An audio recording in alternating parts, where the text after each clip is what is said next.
Ассалаумағалейкум, біздің YouTube, Instagram оқырмандары, көрермендері. Бүгін Бекзат Алмахан мен Асу Алмабаевтың салмақ қууына келдік. Оларды мазаламаймыз, бір қасында жүрген қосшы көмектесетін жігіттерге солардың сұхбат аламыз деген ойдамыз. Енді мына бөлменің іші өте ыстық. 4 жауынгер, бұнда Шарап Бөлет, Абус Магомедов, тағы да UFC-дің жауынгерлері, атақты жауынгерлері ғой. Іші пеш қосып қойған, соның ішінде бірақ барлық жағдай жасалған. Әзірге сол.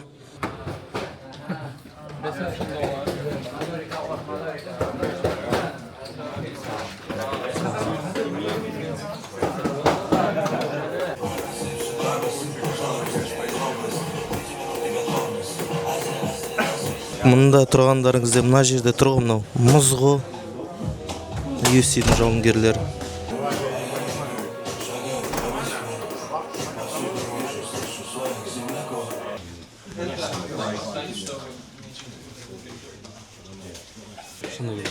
Салмақ тастау рәсім бұйырса, ертең салмақ тастап, аман есен салмағын тастаса, екі бауырымыз мазасын ала беріп ұмытсын кезде ақырын сөйлеп ұшқаны.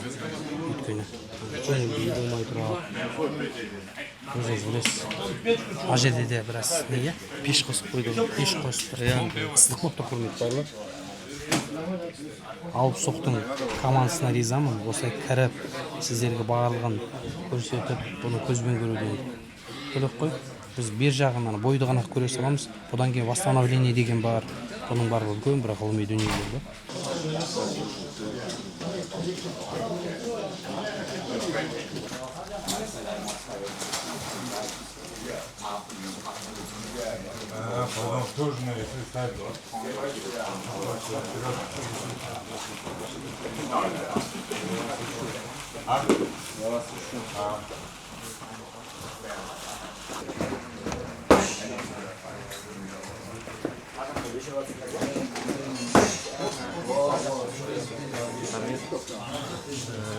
Ассалаумағалейкум.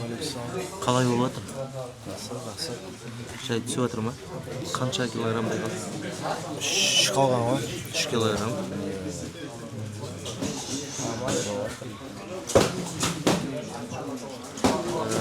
Типа түнге қалдырып қояды дейтін бола ма? 1 килограмма сондай 1 килограмм таңға дейін де түнде ұйықтатып болады. Жоқ, азанда примерно 1 килограмм тренировка. Осындай жай-жай тренировка істеп. Бекзаттың асуды.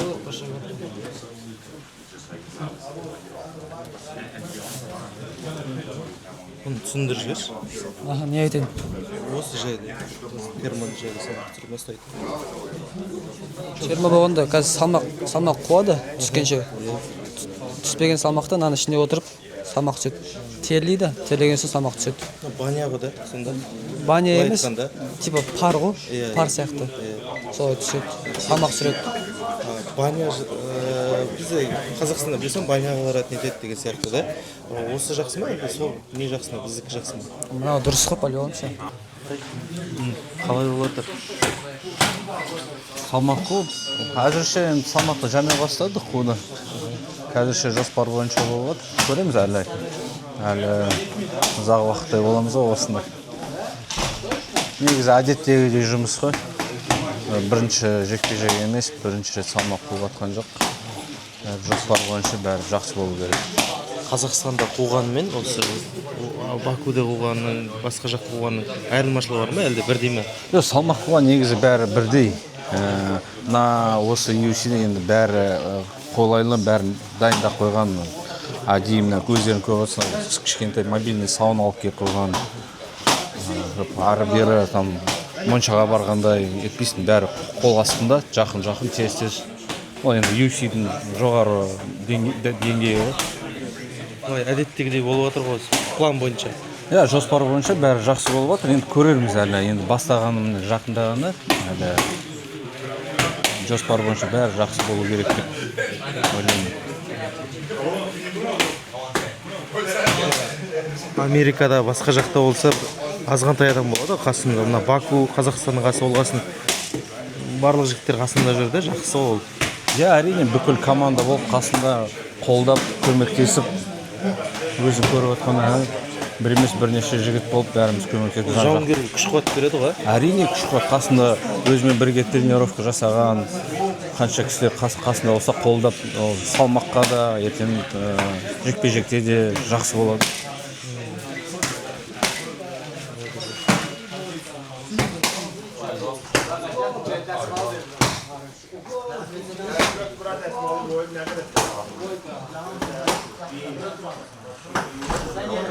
Қалай? Жақсы ғой. Қалай жақсы болады ма? Аз қалды. Сасыңыз машина болып тұр ғой. Сен білесің ғой, қанша рет болдың Бекзаттың қасында? Басынан бастап жүрмін ғой. Бекзаттың 2015-тен бері.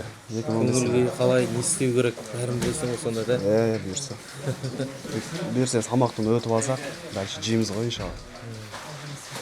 Қордаққа дайындап қойыңдар. Енді Мацумотаны. Сен өзің салмақ түсіріп бастаған жоқсың ба? Жоқ, маған ще ыстық. Соны айтамын. Адамдарға негізі білінбейтін шығар, да, көріп отқан адамдарға. Көріп отқан адамдарға мына айтайын. Маған ще пеш қосылған, ыстық. Бірақ мен құры жүрмін, вообще түрек істеп отқан жоқпын, бірақ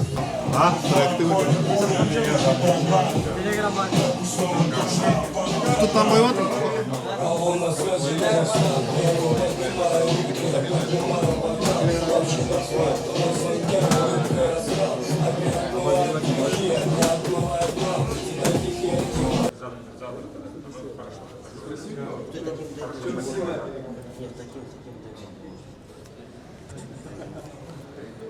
Санжар қалай жүр? Салам алейкум. Қалайсың? Жақсы. Жақсы. Дайынсыңдар ма? Как положено дайындалып келсің? Асу қайда? Өзім де сқуатында берген алшы. Кешегідей емес, өте жанып тұр. Жанып тұр ма? Асу түсіп отыр қазір, майзын жағып отыр. Майзын жағамыз, мұз бәрін дайындап қойдық. Басталады қазір бір жарты сағаттай лападай жұмыс жасаймыз. И дальше уже саунамен қоямыз ғой. Әдемі. Салмақ көп қалған жоқ, бәрі ойдағыдай келіп жатыр. Солай. Нормально. План бойынша. План бойынша. Мен сіздерге тамаша бір өнімді айтқым келеді. ProLine Pro Max дейтін өнімді ұсынғым келеді. Егер сіз шаршап жүрсеңіз, ұйқыңыз келдіңіз, энергия бітіп қалса, онда сізге тамаша керек өнім осы ProLine Pro Max ұсынады. Тіпті бұны спортшылар тренировка дейін де ішеді, жаттығудан кейін де ішеді. Сондықтан осы өнімді қолданыңыздар, бізді қолдаңыздар.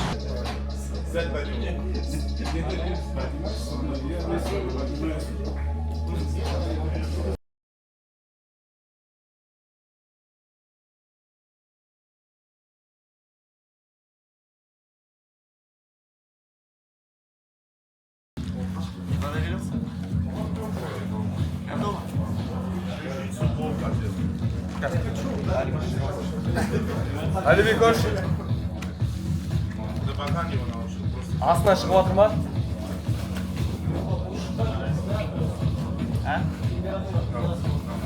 Нормально уже, да?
Жарче не будет, она и так пойдет.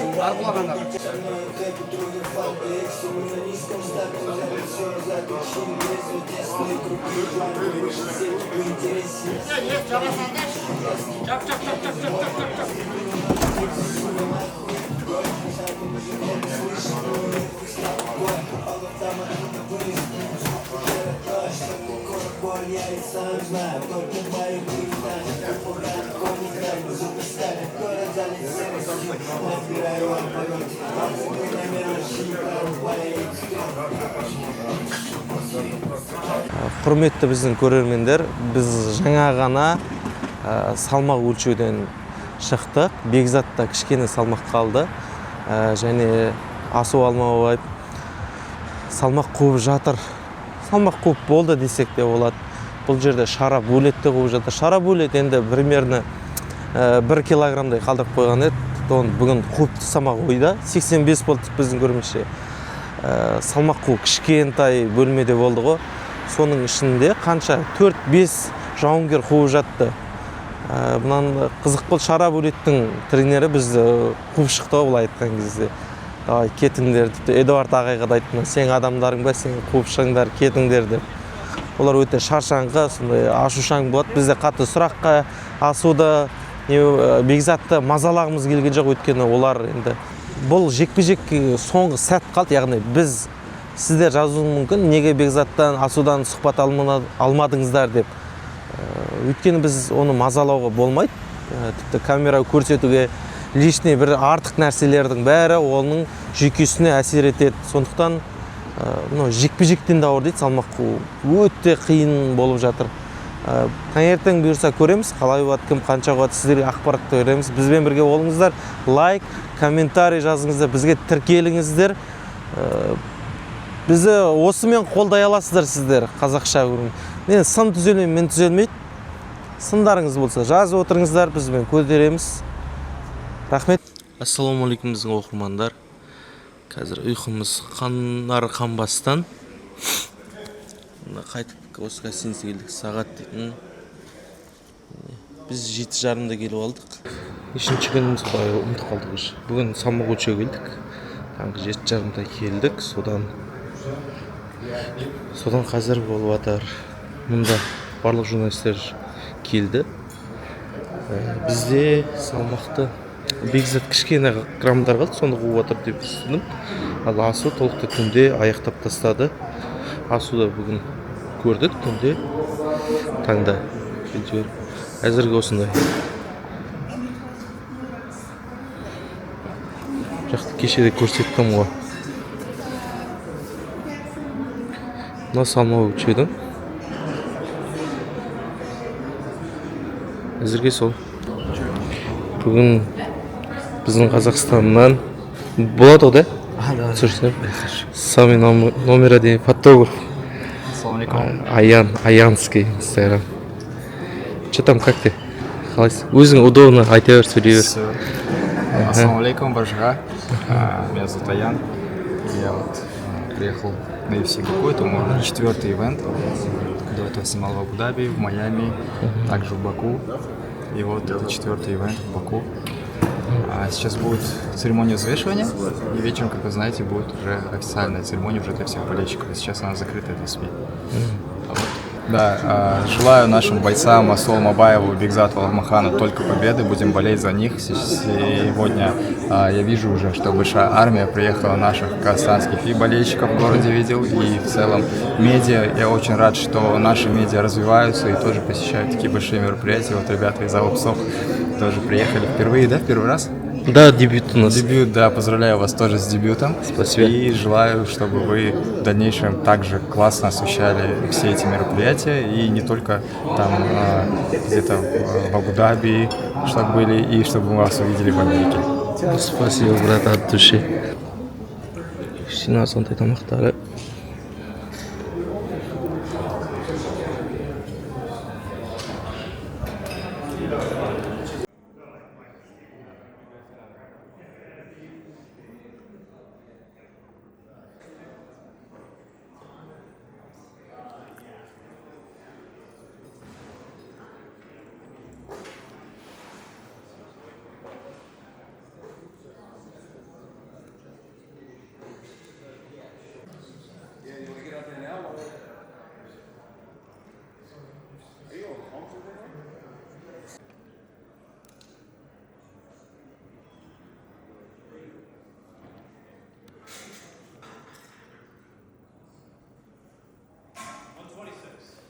126 pounds for the number 9 ranked Asu Zulfikar Almabayev. 156 pounds for Manuel El Loco Torres. 135.5 pounds for Jian Matsumoto. 186 pounds for Nursultan Ruzaboyev.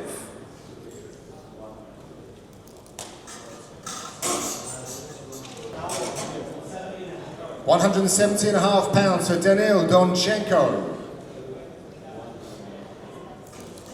206 pounds for the hunter Abdul Rahman Yakiayev. 186 pounds for Ikram Aliskerov.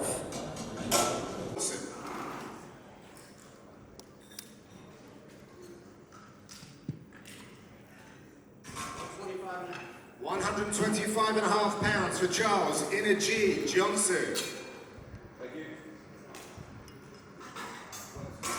Өлшеу болып жатыр бізде. Асу Алмабаев салмақты жасады. Stand by everyone. Қарсыласы Джин Мацумото да салмақ жасады.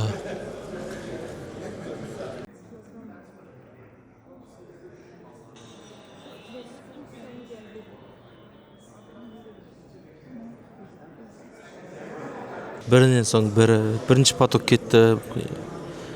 Донченко жасады, Асу Алмабаев, Нұрсұлтан Орузбаев мына жерден бәрі жасады ғой.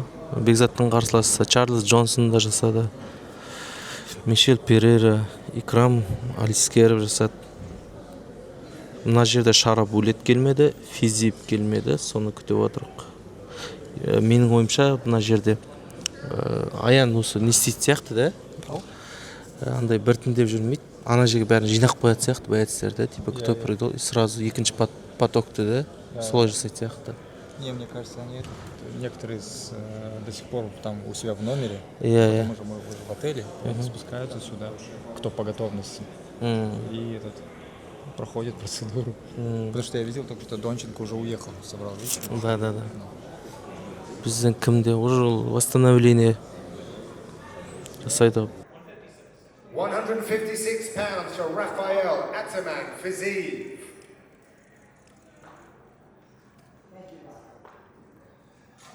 Қазір мұнда барлық журналистер салып жатыр. Сөйлейтін Миша Вестник, түрік бауырларымыз да, Аян да өзінікіне салмақ өлшеуге.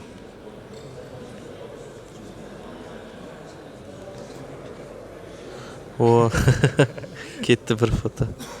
Общий друзьяларымыз шығып жатыр. Бүгін UFC-де біз өзбек бауырларымызды көріп жатырық. Ассалаумағалейкум. Ал өзің жайлы түсіндіре кетсең, кімсің, қандай канал? Бүгін спорт. Бүгін спорт. Бәріміз біргеміз. Телеграмда қанша подписчик бар? Бүгін спортта. Давай көрейікші. Телеграмда 180.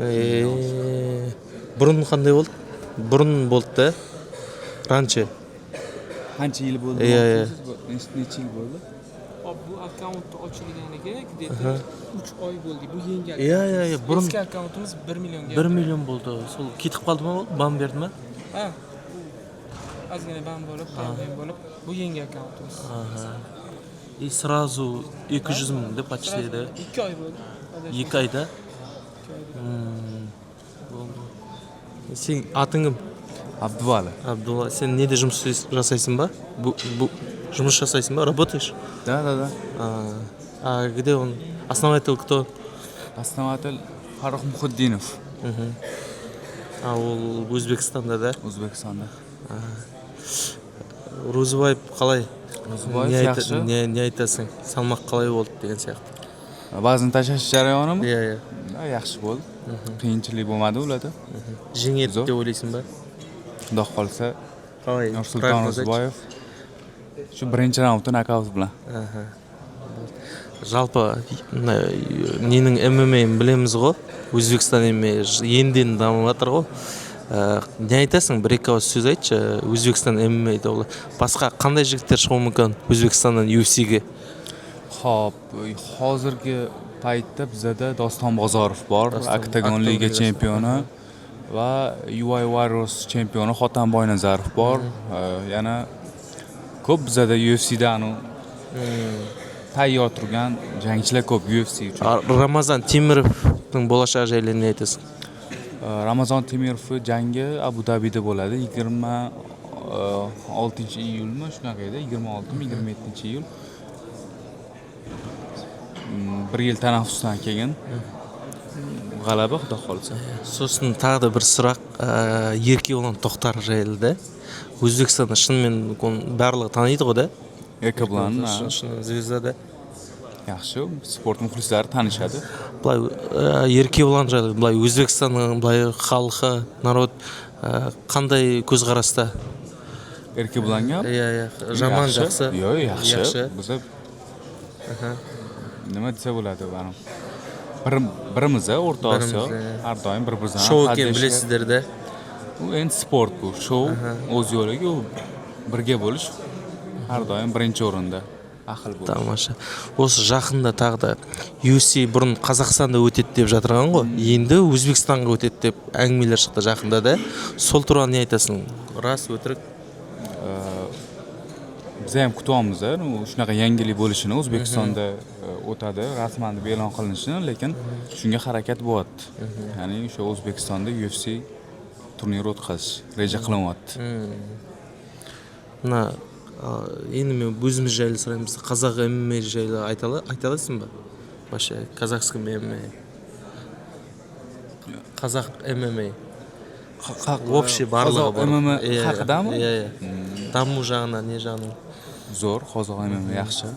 Bayslari kuchli. Shavkat Rahmonov bor, Asvo Almabayev. Ko'p yaxshi bayslar. Shafqat O'zbekistonda tug'an ekan, biladi-da? Bilaman. Солай ненде айтады жаңалықтарда, новостиларда бәрінде. Все, сәттілік. Осылай бір болып жүрек бәріміз. Көршіміз, туғамыз, бауырымыз. Бүгін UFC дейміз. Omad. Бәрін амандықта болсын. Бүгін спортты білеміз.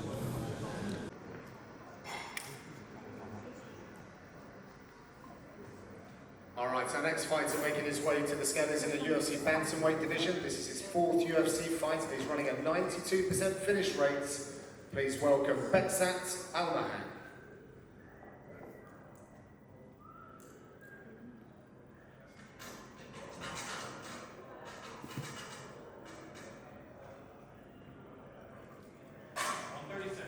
£136 for the Turan warrior, Beksat Almahan.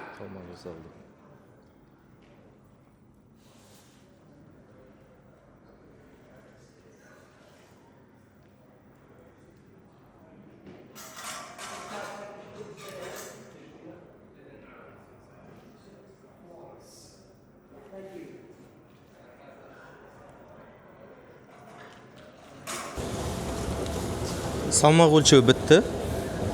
Біздер болдық, түсіріп, бәрін істеп, жұмыс жасап. Ең соңғы болып шара бөліткен. Оның алдында Бекзат Алмахан. Бекзат дейтін, енді салмақ қою қиындаған сияқты кеше айттық қой, түнде таңға қалдырды деп, соның өзінде де.